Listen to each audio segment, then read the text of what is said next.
अस्सलामुअलैकुम वरहमतुल्लाहि वबरकातुहू। मैं हूँ हाफिज़ वजीहुल हसन। आज मेरा टॉपिक है difference between DNA and RNA. DNA और आरएनए में एक सिंपल सा डिफरेंस जो है वो मैं आज आपको बताऊंगा।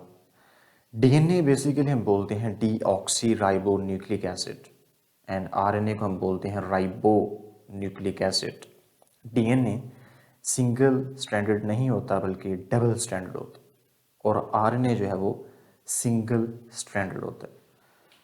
तो पहले ये जो डीएनए है, DNA is double stranded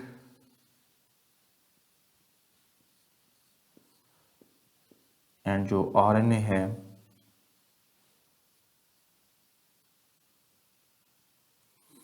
RNA single stranded होता है। डीएनए एंड आरएनए, ये तो इन दोनों में एक सिंपल सा डिफरेंस है कि ये जो जेनेटिक मटेरियल है DNA deoxy ribo nucleic acid double stranded होगा और आरएनए सिंगल स्ट्रैंडेड होगा।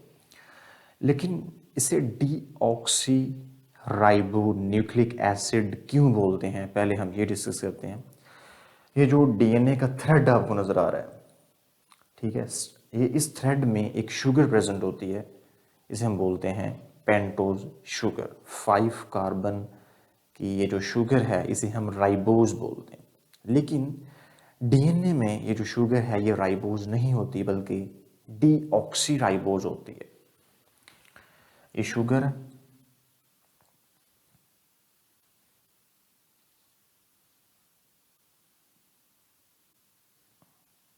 H and OH,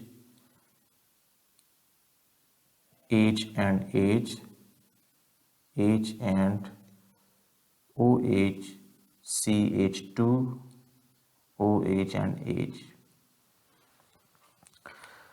यहाँ पे H and OH और यहाँ पे ये जो सेकंड कार्बन है, इस सेकंड कार्बन में आपको हाइड्रोजन के साथ ऑक्सीजन नज़र नहीं आ रही।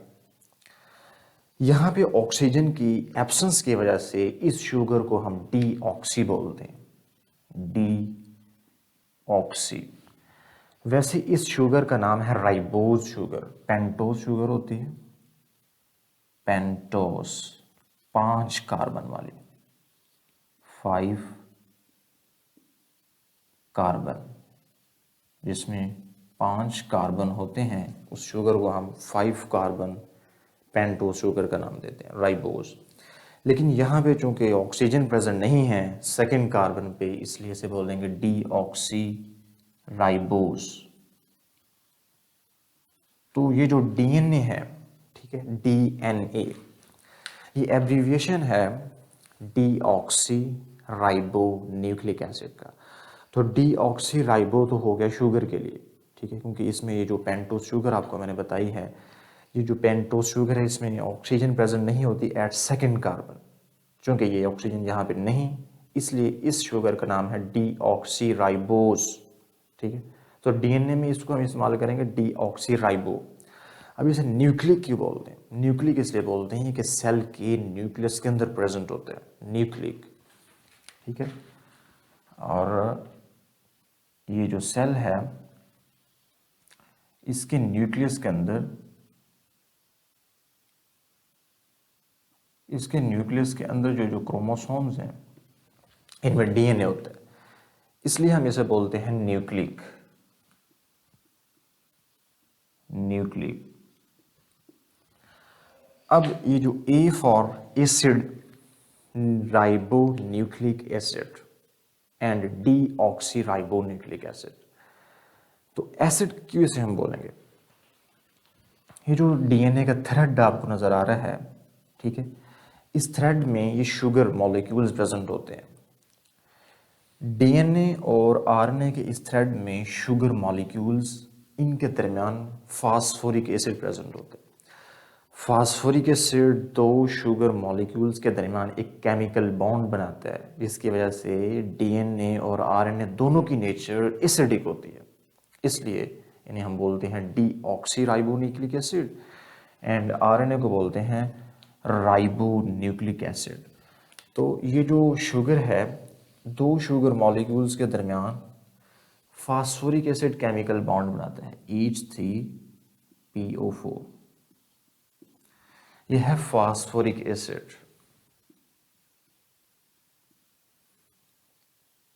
फास्फोरिक एसिड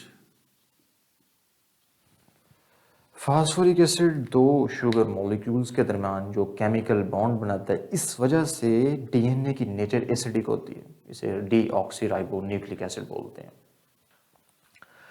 अब आरएनए को राइबो न्यूक्लिक एसिड बोला जाता है।